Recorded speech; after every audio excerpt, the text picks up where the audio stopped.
Hello everyone and welcome back to Movies with Michael. Today I'm going to give you my full series review on Obi-Wan Kenobi. But before I do that, go and join me down below in the comment section and tell me what do you think of the series as a whole now that it has concluded. And be sure to check out my every Star Wars movie ranked video right now. But without further delay, let's get started. The Obi-Wan Kenobi series serves as a nice opportunity to see Ewan McGregor reprise his role as Kenobi, as well as a few other familiar faces. McGregor does his best with what is given to him, but that is where the problems start to arise. The writers for too much of the show oversold the plot point that Obi-Wan is rusty from being out of practice, to the point where he is a complete weakling at times. However, when Kenobi is in character, McGregor is able to revive the character that he played in past films, as well as give us a few little things to ease us into the Obi-Wan that we will see in Star Wars Episode 4, A New Hope, who is of course played by Alec Guinness.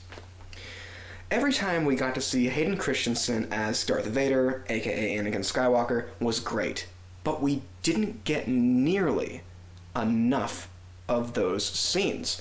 Before the series came out, I was hoping for there to be many different sequences where either Darth Vader or Kenobi would be remembering past experiences with each other.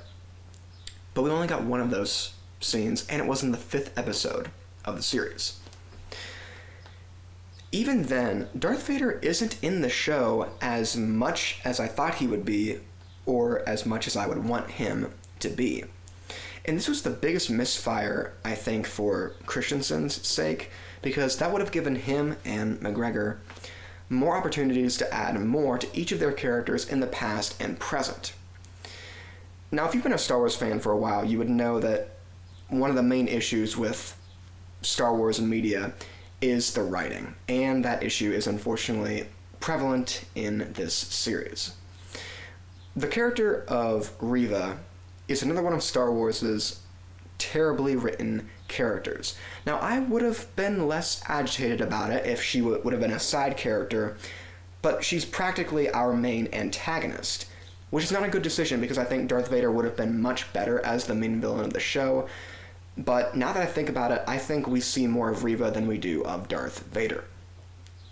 And I also think that Reva should have died in Episode 5, because that would have made the finale less convoluted, and if you've seen the final episode, you would know what I'm talking about when I say the whole thing that they did with Reva was so silly, it didn't make any sense to me, and I wish I just would not have seen that. They shouldn't have done it. When I saw the first trailer for this show, I remember the only issue I had with it was the Grand Inquisitor's head design, and when the series started, I still had that issue. But as the series has gone on, I can forgive that because in my mind I'm like, okay, that's not that big of a deal. I'm not going to hate the series just because of that. And I liked the Grand Inquisitor. I liked pretty much every single time that he was on screen, and I wish we could have seen more of him.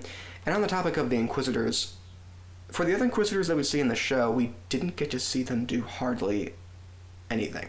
They just walked around and talked to each other and were looking here and there, and that's pretty much it. We didn't get to see them fight or do really anything else.